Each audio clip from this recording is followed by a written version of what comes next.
This is a little glimpse inside the Doyle Hotel. I remember these stairs from 1995, watching my dog go up them without me. The Doyle was much the same, and I really appreciate it as an AT stop.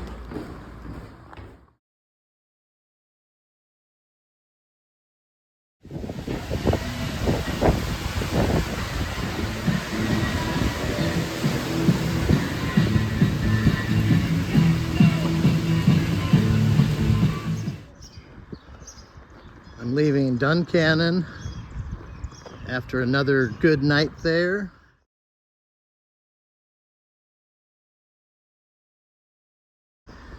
Had one in 1995 and another very similar night, except I wasn't drinking, in 2026. It was really interesting. It hasn't changed very much, but it also wasn't exactly how I remembered it. In my memories, it was such a bigger place, like a bigger bar, but it was actually very small. So everything else was pretty much the way I remembered it, though. And it didn't look remodeled to me upstairs at all. Maybe the bathrooms, but very historic old hotel. There's an old fire tower. That's in pretty good shape. Most of them have been dismantled, or at least the steps have been taken out. And it's in town. That's interesting.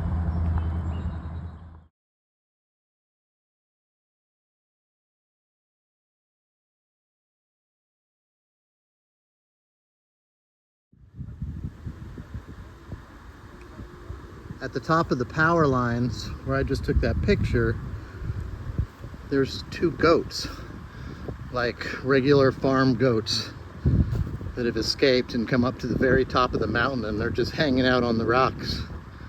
A couple of hikers said that they just gave them some snacks, but I did not engage with the goats because I'm not wanting them to follow me or anything. But that is a first. Goats on the Appalachian Trail.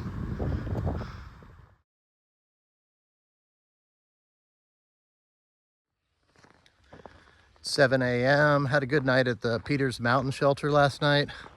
It's also where I stayed in 1995. There was 6 or 7 of us. Only 2 in the shelter, which can sleep like 20 probably. It's a nice one.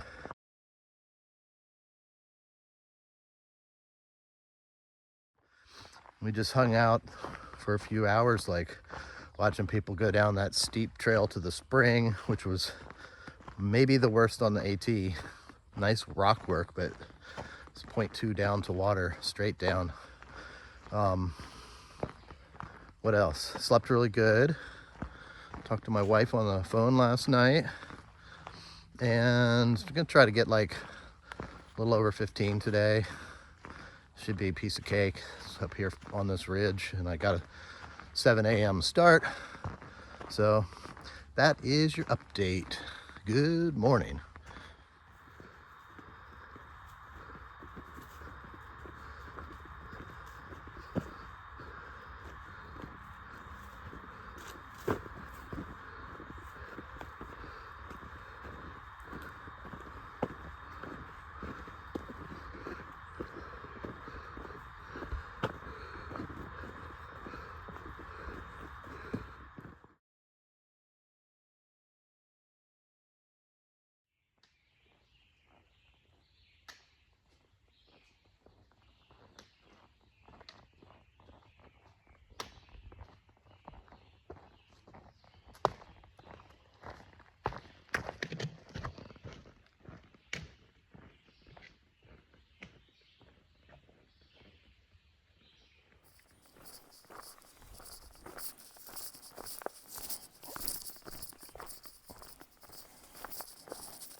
Good morning. 6:45. I slept near the Roush Gap shelter last night, and I'm going down to Swatara Gap to get maybe a little lunch and some Gatorade. The goal for today is, well, we'll see. Yesterday I got 18 miles. I was tired at the end of the day though. I'm meeting Eric in, it's about 32 miles, 33, something like that. So it's supposed to rain tomorrow. So maybe I need to get the better part of that today. Let's see how it goes. I'll show you the shelter here. It's kind of a weird shelter, like half underground. I ate dinner at this little table, and there's a note in there that says that there's a timber rattlesnake that lives underneath the shelter. So I don't think many people have been sleeping in there, or I didn't sleep in there, and I wasn't going to anyway. But that's the Roush Gap shelter.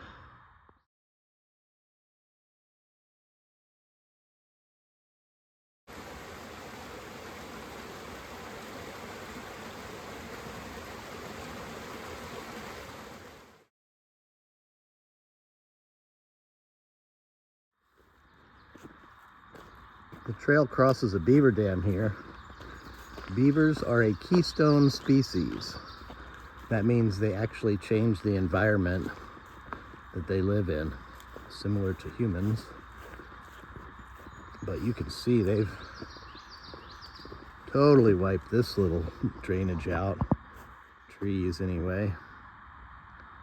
It's not really holding a lot of water right now either. I'm sure they have a pond somewhere in here.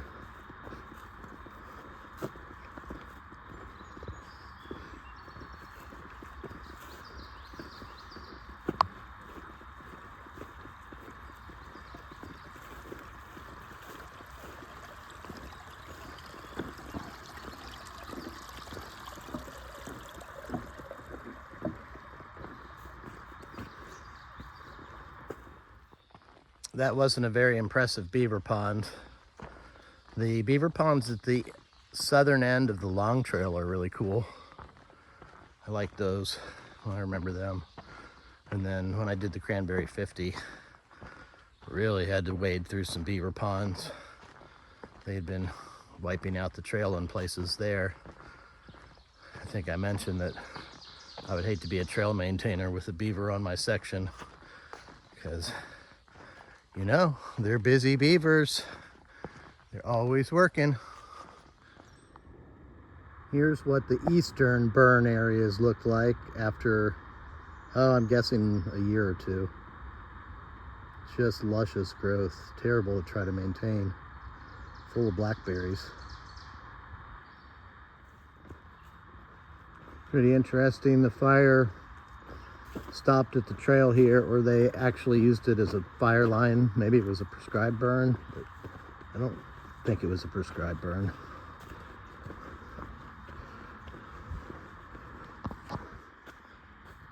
There's the burned area.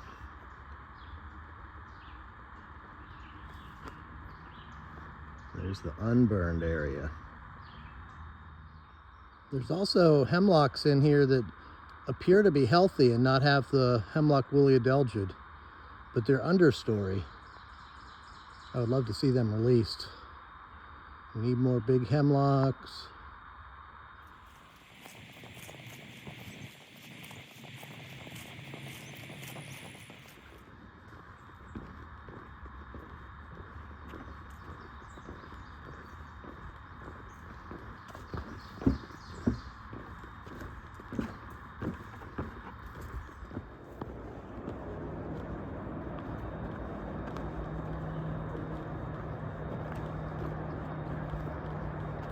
Do you like ferns?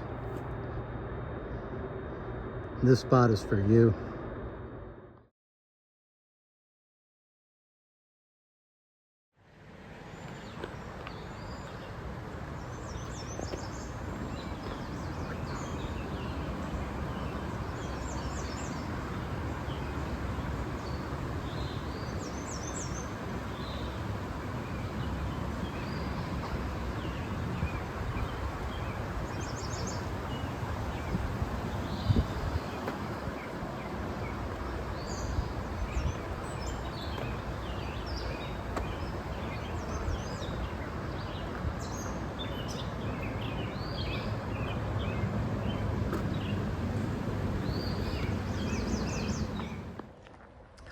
There's a newer hostel at Swatara Gap, and he has like showers, a little bathroom shower unit, a snack shack where he has frozen pizza, subs, all kinds of drinks, light resupply items. It was really cool. I had a frozen pizza, 2 Cokes, a Gatorade, and a frozen ice cream treat. So that was a good stop. And it's like a little afternoon now. I crossed under I-81 and I'm climbing the mountain.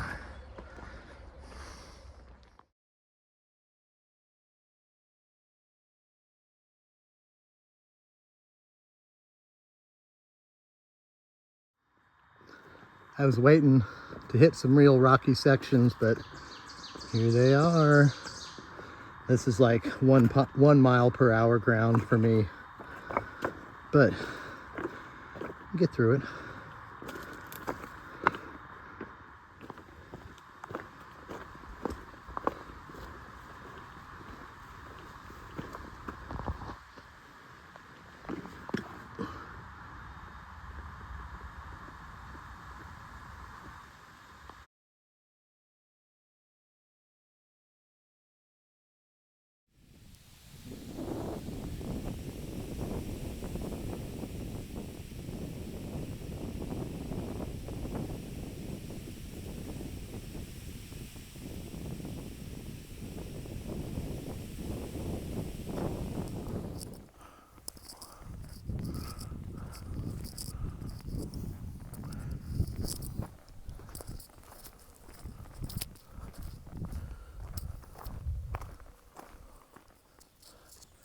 It sucks that the 501 shelter is gone now. I have really good memories of the day I stayed there.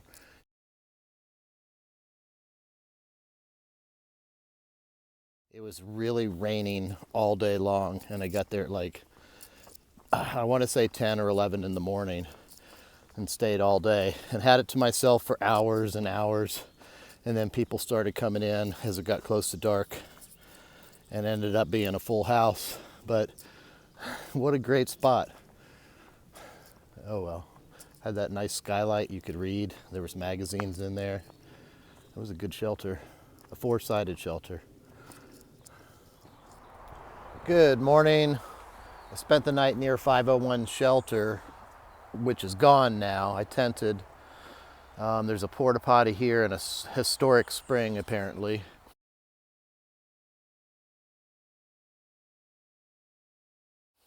But yesterday I got 18.2, so that's 2 18-mile days in a row. That's good. Today I'm going to meet Eric at the Eagle's Nest shelter. It's only 14.5 up. So I'm excited about that. And then we'll hike out to Port Clinton, and I'm going to take a 0 in the nearby town of Hamburg, Pennsylvania. So that's it. That's the update. Oh yeah, last night also I wanted to mention I stopped at the shelter a while, maybe 5 miles back, and cooked dinner, and then came on right till dark. I finally got to this spot. So that's how I stretched it out to 18 yesterday. But anyway, talk to you later.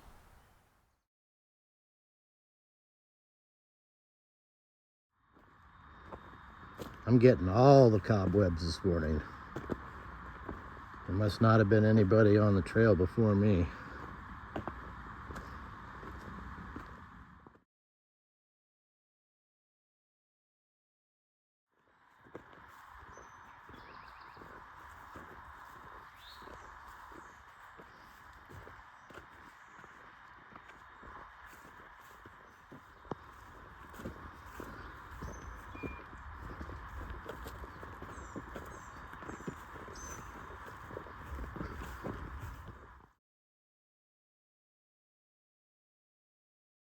Perfect. Perfect lighting. It's blocking. Here we go. We stayed at Eagle's Nest Shelter last night, camped there, and we're headed down to Port Clinton this morning. Yeehaw. Yeehaw.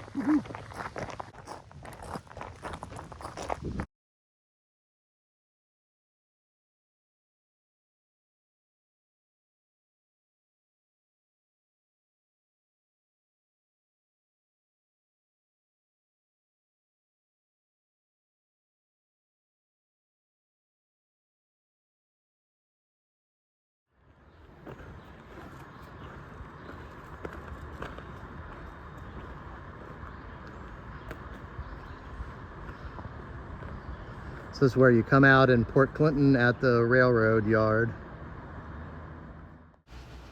Before we could get lunch in Hamburg, there was one last big hill to climb.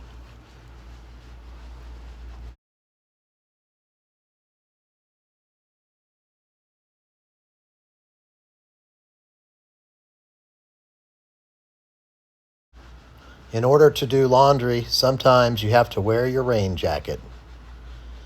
Thanks for watching. Please like and subscribe.